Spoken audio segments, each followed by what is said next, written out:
I have not been this excited for a deck in a minute, and that is because we are running a deck that is not only extremely unique with the fact that it's control meets tokens, but it's running one of my favorite cards, Poppet Stitcher, and it might be good.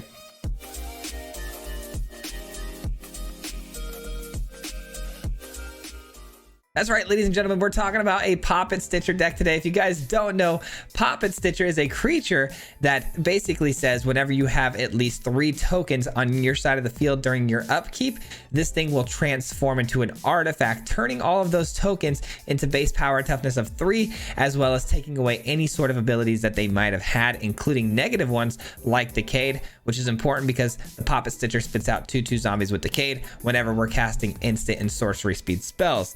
Now, this works extremely well with things like Protect the Negotiators and Flip the Switch, both counter spells that produce some form of a token when we counter our opponent's spell. So if we can get Poppet Stitcher down on 3, and then it survives the turn, we can then leave mana open, countering the opponent's turn 4 spell, creating not only a token off the counter spell, but also with the Poppet Stitcher, and then flipping it over on turn 5 to hopefully just run them over and win the game. That simple. But with Poppet Stitcher, that opens the door for some absolute nonsense with Mondrak. Mondrak helps this deck immensely, and it also works extremely well with crazy combos like the Phasing of Zulfur. Phasing of Zulfur is a sweeper essentially, but that sweeper is then going to replace every creature that was destroyed with this 2/2 Phyrexian token. What's nice though is if you give Mondrak indestructibility, which we do today, and we sweep the board, we're going to get double the amount of tokens that we had. As far as the tokens we had on the field, we double those tokens up, and we should have already had more than the opponent because we are a tokens build. We're trying to go wide, and we should be able to run them over as well. This deck has so many crazy cool combinations of ways to win, but Mondrak really opens the door for Poppet Stitcher to go off, and the counter spells are chef's kiss. I hope you guys enjoy this one because it was a lot better than I thought it was going to be. We actually are still winning with this thing pretty consistently in Mythic right now, so enjoy. And if you guys don't already know, we do post videos 5 days a week just like this, so if you guys enjoy content like this, if you wouldn't mind hitting the like, subscribe, that stuff helps out so much and I'd greatly appreciate it. But with that being said, guys, enjoy the video and we'll see you at the end. Peace. All right, ladies and gentlemen, we have another absolute banger for you today. This one is going to be an Azorius tokens list built around Poppet Stitcher. We've played a handful of games already with this thing, I think 3, and just absolutely schmurdered everybody with this thing. It was amazing. All right, let's go here. I hope we can keep that up though, man. Obviously, we are a bit of jank, but I mean, it kind of hits hard. I'm not gonna lie, this thing hits hard. If we get Poppet Stitcher down on 3 and we're able to protect it through counter magic, it kind of goes off.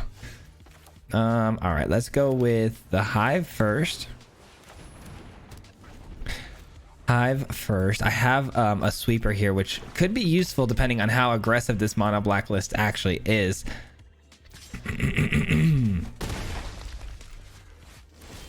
Okay, no turn 3 play here, so they're not getting down the Graveyard Trespasser. But what comes next? Probably the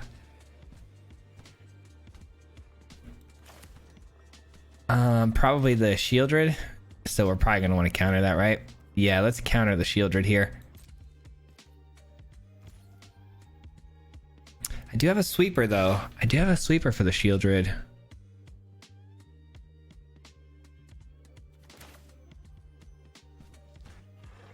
Yeah, I'm gonna play this out instead of countering the Shieldred. I'm gonna hold this counter for potentially the Invoke Despair instead, because at least the Shieldred being an actual creature, I can go ahead and sweep the board up with the phasing here of Zulfur. Got some chump blockers now for the underdog, which is great.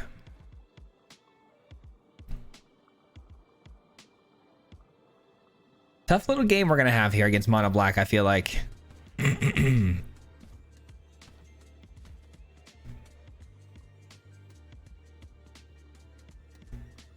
Some of the decks we've gone up against so far have been a little bit more niche. Mono black is definitely one of those hardcore meta builds, so I'm interested to see how this goes. The opponent drops down a Liliana though. Not a great card against what we're trying to do here, because the -2, you know, on tokens is never really fun when I have just some 1/1s I can, you know, send away. Wow, really shocking honestly that the opponent didn't send the underdog in there. All right, well, I guess I'm gonna play out the Mondrak then. I really don't care. I don't care about the Liliana right this second. Not yet, at least.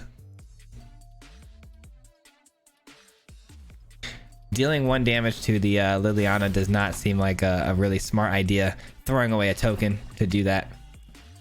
Here comes Shieldred. And then next turn I can just hold up my counter spell and we'll be fine. I think we're just going to really overrun the opponent here with value. I do have the Sunset Revelry for a bit of life gain, which is nice.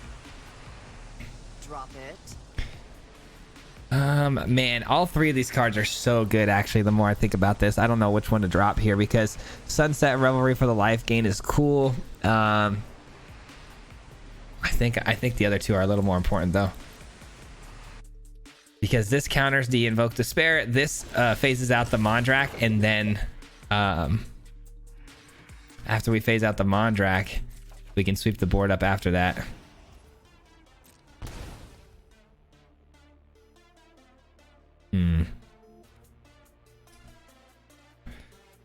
This is a really tricky turn here, man. It's a really tricky turn. Things are going to get a little strange. I could just sweep the board and be done with it, but I guess giving Mondrak Indestructibility is an option too. Yeah, maybe giving Mondrak Indestructibility is a good play. No attacks.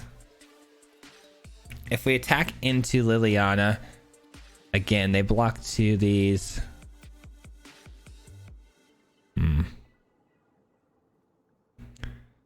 Yeah, I'm not going to attack. I'm gonna give Mondrak Indestructibility. And I'm gonna take out 2 of... Actually, probably 2 of these. Well, these are blockers, right? Let's take out 2 of these. All right, we're gonna end our turn. We're gonna get 2 more bodies. And then what we're gonna do here is we're gonna counter the Invoke Despair if it comes down this turn, which it probably will on turn 5. If they have the land drop, that is. They do find the land drop, so we're definitely going to see the Invoke Despair here. And then we're going to counter it with the Flip the Switch. And then when we counter it, we're going to follow the turn up with a sweeper of the phasing. And then we will have an absolute massive advantage.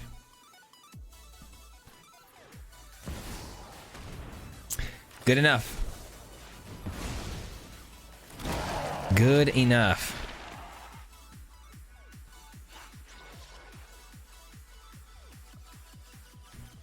You're not gonna plus it now, are you? Yeah, I didn't think so. All right, these are all essentially gonna be the exact same going forward after the phasing goes off. So let's just drop a normal 2/2 here. All right, Wandering Emperor is more life gain. I like that. Let's go ahead and hit the phasing here. Level 3, baby. Boom! See you later, everybody. 20 tokens to their 2.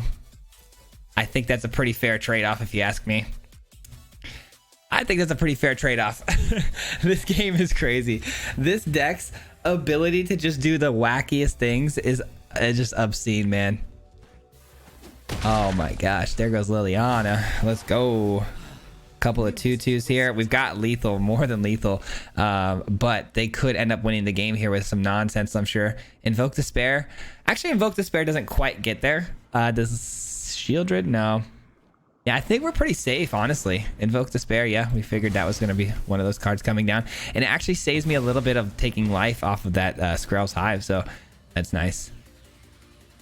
What a game. What an absolute game, guys. Oh, that was so fun.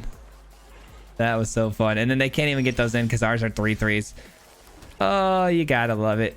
You gotta love it. Boom, boom, boom. I'm really happy with this one. If you can't tell, I'm pretty happy with this one. Oh, let's go, dude.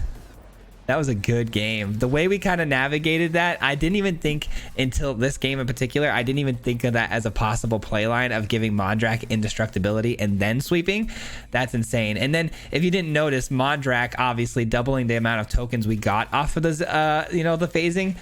Just silly. Silly. That was so interesting. I didn't even get a Poppet Stitcher down, which is the way we normally win with this deck, and we still got the job done with Mondrak in the phasing. That's such a cool combo. Opening hand here. Yikes. Is this going to be good enough? Probably not, if I'm being honest.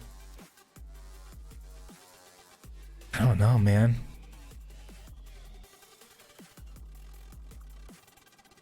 Opponent does go first. I mean, maybe. I'm going to keep it. We'll see. All right, Riveteer's Outlook. So we're looking at some Naya, potentially. Or is this Jund Forest? Mountain? Yeah, okay. So it's Jund. Okay. Let's see.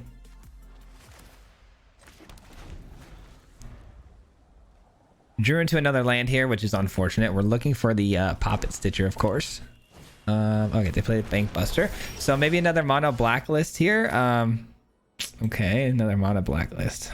What do we do about that? Not much for right now. Sunset Revelry.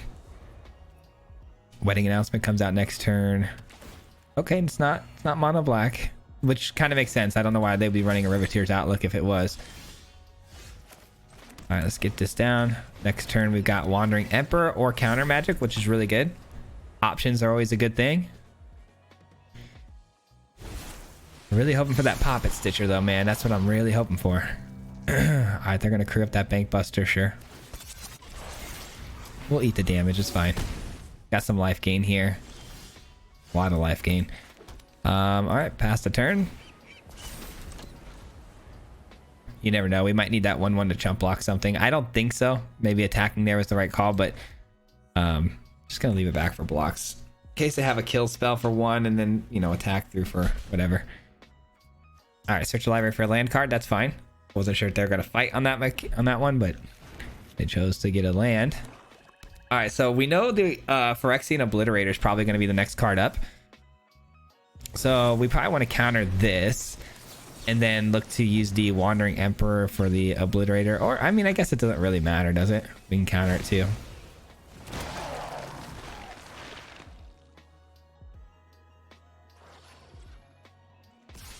All right, they do send through the 3/3. That's fine.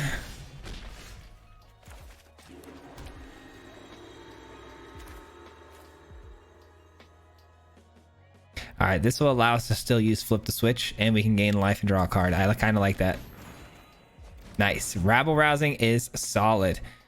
And I think I want to attack this time around. Draw a card. Flip the Switch to Phyrexian Obliterator. Or do we want another token? No, I think I want to draw a card. And it's a Skrell's Hive. Not what I want to see this late in the game. Especially right now. It just doesn't seem like the card I want. There's the Obliterator. It's gone. We knew that was coming from a mile though.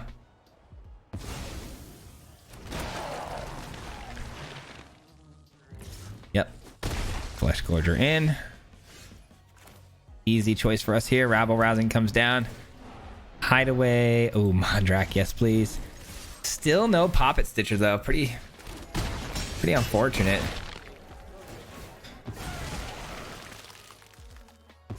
All right, so now we got plenty of blockers for the Phyrexian Flesh Gorger, so I'm cool with that. Plus, we have a boatload of tokens, so if they do have another Phyrexian Obliterator, yeah, like that, it's totally fine because, you know, we can stack a bunch of tokens in place.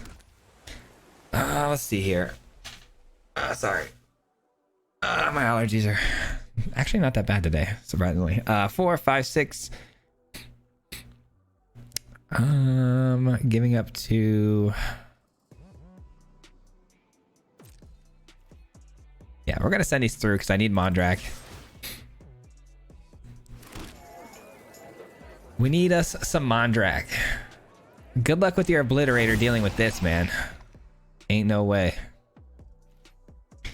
Ain't no way your Obliterator's doing anything.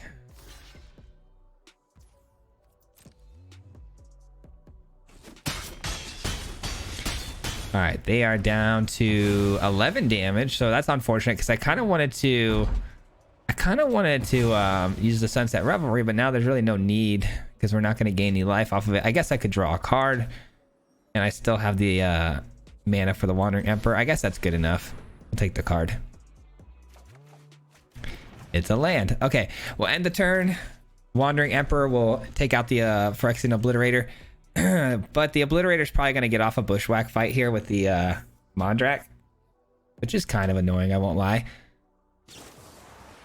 Ooh, Tear Asunder. Okay, so they're going to take away my ability to have, you know, more powerful tokens here. Fine. Shieldred's Edict. Sacrifices a non-token creature. That's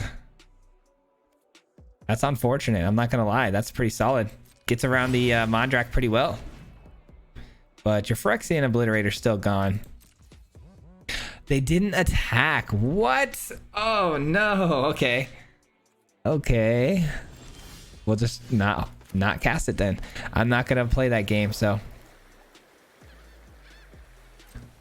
Dang it. In hindsight, obviously casting the Wandering Emperor before Mondrak was taken out and then getting 2 extra 2/2s would have been the move.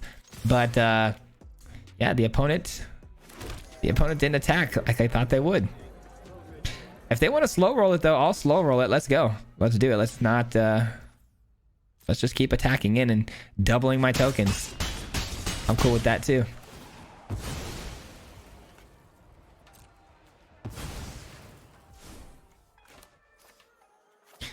All right, let's get another card. Oh, I did that. Oh my gosh. I thought I had less cards than them. I don't know why I counted that. That was really silly. I thought I counted that differently. My bad. Whoops. I still think we're in a really good spot here to just keep attacking through though and doubling up my tokens every time. And we could just sit on this Wandering Emperor until they're ready to send that Phyrexian Obliterator through. So they don't have a good Bushwhack here. Yeah, I mean, they're stuck, yeah. Because they don't have a good Bushwhack because all they can do is fight a 1/1. And that's not going to do anything for their progression of the game. They're just going to have me sack 1 token. We're going to get, what, 8 more every time. So it didn't really matter for them to Bushwhack. So I'm thinking they were just stuck there, not knowing what to do. And I'm pretty sure they knew, obviously, that we had the Wandering Emperor, so they couldn't really attack through. So feels bad for them. I did make a little mistake there with the Sunset Revelry. Try not to be too hard on me for that. That was a little silly. I definitely miscounted, but GG. I can't believe this thing's actually been wrecking this hard. It's pretty awesome. It's pretty awesome, man. Poppet Stitcher's got to be one of my favorite cards too of all time. So I'm really glad to have this one. Opponent gets to go first. Yikes, dog. Yikes. I need to get more early game presence on this one. Sunset Revelry or some Scrolls Hive. I don't know. I think I can keep it. I don't know. We might take our first L here today, guys. Okay, they're not aggressive. Good. Esper is not a sign of aggression. You never know, though. It might drop some Informant followed by Rafine and... Nope. Okay, good. Good. Counter spells are still pretty bad, though. I'm not going to lie. Counter magic's going to be hard to beat. See what the opponent's up to, though. It might be fearing something that's not even there. Man, what is going on? I feel like we got to try to resolve something here. It is turn 3, and we can't just sit here and do nothing. The opponent's eventually going to play something at instant speed for value. Negate. Yep, there's going to be some counter magic. Oh, boy. Oh, boy. Counter a magic. How do we want to get around that? Can we get around it? I'm going to try to flash in the Wandering Emperor here for value. And if I flash it and it gets countered, it will open the door for at least us trying to resolve like a wedding announcement or something like that. So let's see. Ooh, another negates. Shocker. All right, do they have a third negate? Let's find out. Let us find out. Nope, no third negate. Okay. At least we got something on the field now. Got something going here. And it's a cut down. Okay, that's fine. The more removal spells they use on our tokens, the better. Obviously, you know, it's not exactly 1 for 1. It's more value on our end, so we'll take it. And the opponent didn't have an answer.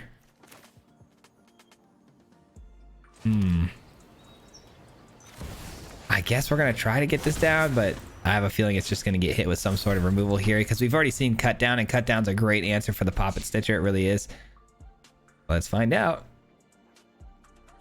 It's got to really kind of survive 2 turns too, which is kind of tough. Well, it did survive the first turn. Let's go. That's pretty clutch. Can it survive 1 more turn? It's going to be very, very hard to remove once it becomes an artifact. As a creature, it's pretty susceptible. That's clutch. Okay, that's very clutch. Now, if I play 1, 2, and then 1, 2, so I can do this for 2, which would actually get us 3 bodies because of the Poppet Stitcher. And then we still have enough mana for the Negotiators to counter any sort of removal spell they might want to throw at us. And let's draw some cards. I think card draw is going to be pretty important here in this matchup. All right, here we go.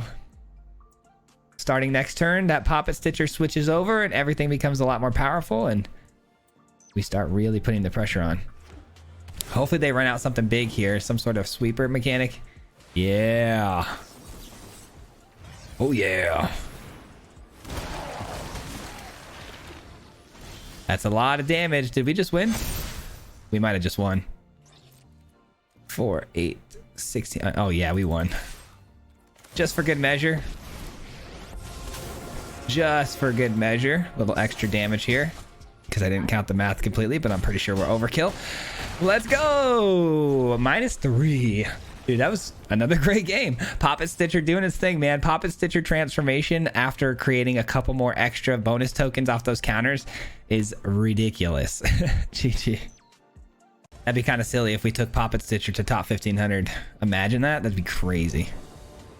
Poppet Stitcher of all things. What are we doing? All right. Opponent goes first. This is not a keepable hand as much as I want it to be. This is a lot better. And it looks like some mono red potentially, which I'm very glad I have this and this. But let's find out. Yep, it's definitely going to be mono red.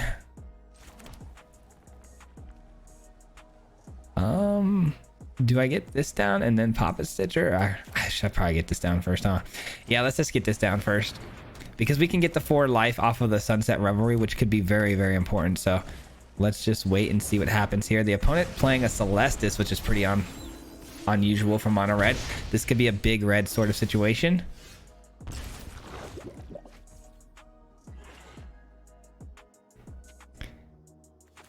The odds of Poppet Stitcher dying to a burn spell is pretty high. Pretty high. So do we go Revelry first before Poppet Stitcher? I guess it wouldn't really matter though, because if I play Poppet Stitcher now, it's still susceptible next turn to burn spell. So yeah, I think we get it out now, and then we just try to protect it with the flip the switch the following turn. Hopefully they just let it slide by. I don't know if it's going to be the case, but hopefully they do. Oh, I really, really hope it sticks around, man. I really do. Because if it just sticks around 1 turn, if we ever have a Poppet Stitcher in hand and a counter spell, then Poppet Stitcher typically will win us the game, but it's going to get taken out. Play with fire. Yikes. Okay. That's unfortunate. That is unfortunate. Yeah, because if you can get Poppet Stitcher down and it survives that 1 turn cycle, and then you can counter it with like a flip the switch or, you know, the other counter spell that we have, you're in such good shape. All right, well, we're not gonna get much out of this except for 4 life gain, so maybe we wait on that and we look to maybe counter their next spell. Yeah, let's just try to counter their next spell and see what it is. We're down to 12 though, not feeling great about that, but we have 2 cards that gain us a bit of life here. So all right, they are going with the Celestis pull here. They get a land out of their hand. Hopefully it's like a Koth or some sort of like Chandra. We'll take 1 all day. If it's mono red and we're only taking 1 a turn, that's all day. That's fine. I think we can do better. I think we can do better on the counter.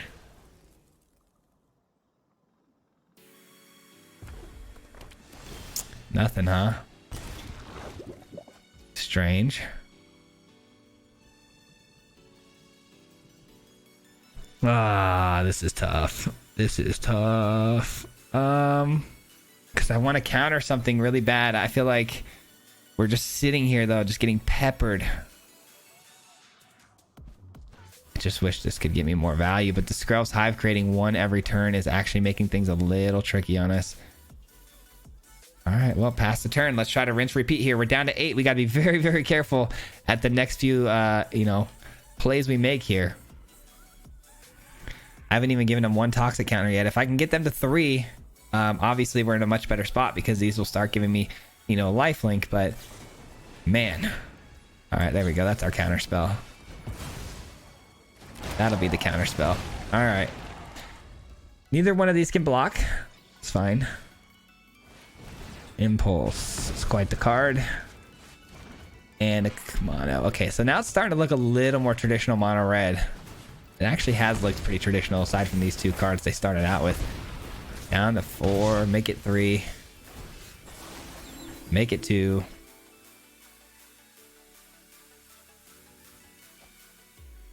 Well, it looks like mono red might have got us, guys. Yep, they sure did. Mono red took us down. Our first L comes from mono red. I figured mono red would be a little tough for us to beat, I'm not gonna lie, but I mean, we had answers in hand for life gain. I obviously I waited a little too long to play them. I was a little comfortable with the way things were going though, because of how slowly they were burning us out. And the fact that this didn't give me blockers was a little disheartening. I probably shouldn't have played the Hive. I probably should have recognized the matchup early and not played the Hive as soon as I did. But yeah, I don't know. I don't know what I could have done too much differently other than get this down obviously sooner. I just wish I could have got the 2 blockers off of it, but oh well. Yeah, I had a feeling mono red would give us a little bit of troubles if I'm being honest. That's why I kind of crammed a bunch of Sunset Revelries in the deck to kind of combat. But I kind of anticipate when I see mono red that we're gonna see a lot of creatures like Phoenix Chick followed by whatever 2-drop Blood Tithe. What are we dropping here? Let's go with this. Sorry. Bloodthirsty Adversary though, things like that, just creature drops into Sunset Revelry would be a lot simpler, but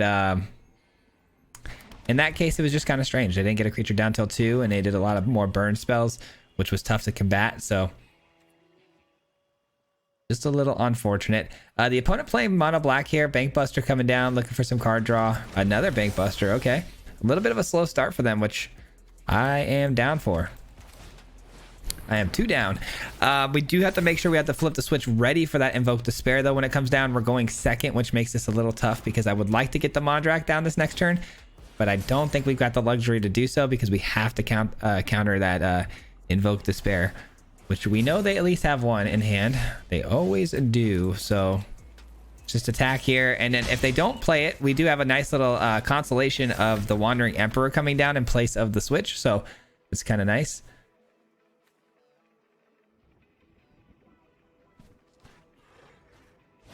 The opponent plays out a Dross. Okay. I actually kind of like the Soaring City on this play then. So they missed a land drop? That's kind of unfortunate, right? Never mind. I kind of like the Wandering Emperor. A lot of things just kind of happened here, and I like it. All right, so they crew up the Bank Buster. We take out the Dross. We eat 4 damage, no problem.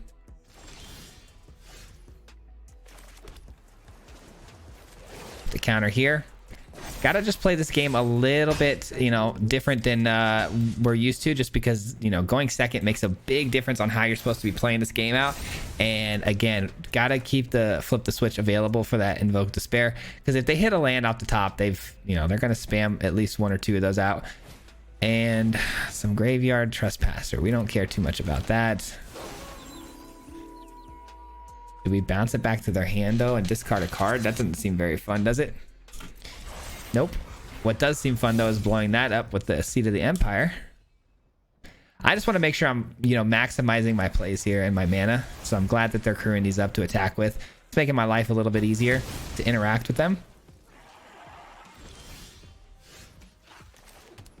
And I definitely think...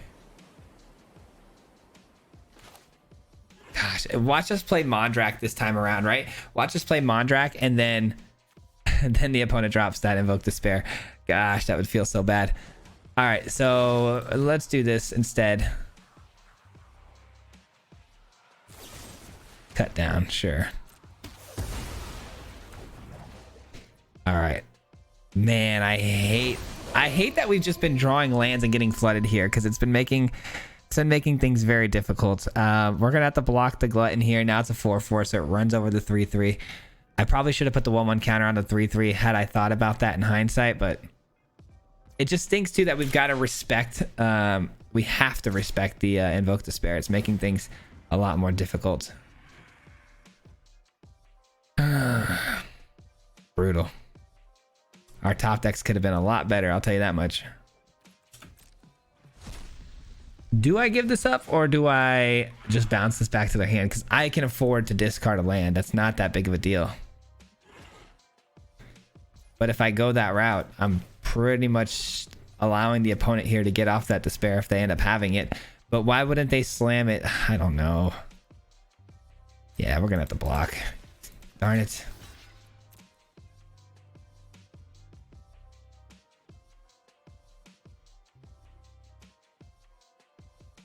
Luck has not been on our side in this game, has it?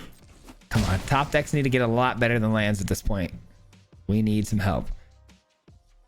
We need some help. At least next turn, we can for sure drop down the Mondrak. Okay. Here's what we're going to do. We're going to bounce that back to their hand. And then next turn, we can get down the Mondrak and then hold counter magic open, which is great. Unbelievable. Unbelievable. All right, let's get this in. I am going to exile this first. I understand that, you know, I could create 2 tokens here instead of just the 1, but I'd rather go ahead and just get rid of that altogether because it is a bit of a nuisance. And here comes the Invoke Despair finally. Jeez Louise, we've been trying to hold this counter forever. And we draw another land. I don't know, guys. I don't know. I guess this land can draw another land in the future for us, so that's kind of good. All right, they're down to 4, and we lose our entire board this turn because we weren't able to create a single token this turn, which means we lose Mondrak, the enchantment, and the Wandering Emperor because we know they have a second Invoke Despair. There's no way around it. There's absolutely no way around it. We absolutely slaughter this opponent if we had drawn anything other than a land this entire game. I don't think we've drawn a single card that's not a land. That's kind of crazy. That's kind of wild. Have we drawn anything other than a land? I don't think we did. I think all of these cards were in my opening hand. That's wild.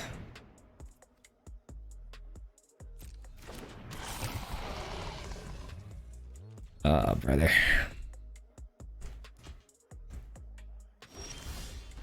Sometimes it just doesn't work out, huh? All right, well, we're going to get the Poppet Stitcher in here, and at least I got a counter spell we can hold open for the Poppet Stitcher and, you know, create 2 tokens, which isn't enough to transform the Poppet Stitcher. Would be nice if it was, but there's the Invoke Despair. At least I get to counter something big. A 3rd Invoke Despair. Oh, man. I'm still at 20 life total somehow, some way, but... And the opponent can't really attack with the Dross, because if they attack with the Dross, they're dead. If they have a cut down, though, that would be pretty brutal. Somehow, some way, I think we're going to make it out of this, but man, this shuffler did not help us in this game. We were absolutely handicapped the entire time. That's a solid spell. Okay, I can live with that. I think we pass the turn here. I think we pass the turn here and then counter whatever it is they play, and then we should be able to go wide enough to attack in next turn for the win. They've got 6 mana, though. A lot can happen with 6 mana, but that was a really good top deck. I'm going to go ahead and pass the turn, because if I attack now with all 3 of these, they just block one of these. We only get 2 across, and then this decays out, and I'm left with a 1/1. That's not very smart, so we're going to wait. Corrupt. That couldn't have been any better. Let's go. Let's go. That's a big spell. A lot of mana invested into it, and that's GG's. That's GG's. Oh, the counter spells have been money, dude. They've been money. Holy cow, that was a tough one. that's gonna do it for me today, guys. Thank you so much for hanging out with me. I really hope you enjoyed this video, honestly, more so than ever before, because this one was special to me. I don't know why, it just felt so fun. I'm gonna definitely be using this one a lot going forward. It's pretty rare that I you know, get sad that I got to put a deck away and just move on, because I do like making new decks every day. It's kind of like my favorite part about Magic, to be honest. But when you run into a deck that really resonates with you, like this one did with me, I just want to play it more and more. So it sucks that I got to put it down, but I hope you guys enjoyed it. Poppet Stitcher, one of my favorite cards. I always like to revisit this card whenever I can. And now that we got Mondrak, it is silly, man, absolutely silly. I will say I do believe that the counter spells were the most important thing in this deck. Those counter spells being Flip the Switch and Protect the Negotiators, just really good cards in this you know, with Mondrak on the field especially, and it's just Poppet Stitcher pumping out extra spell you know, tokens.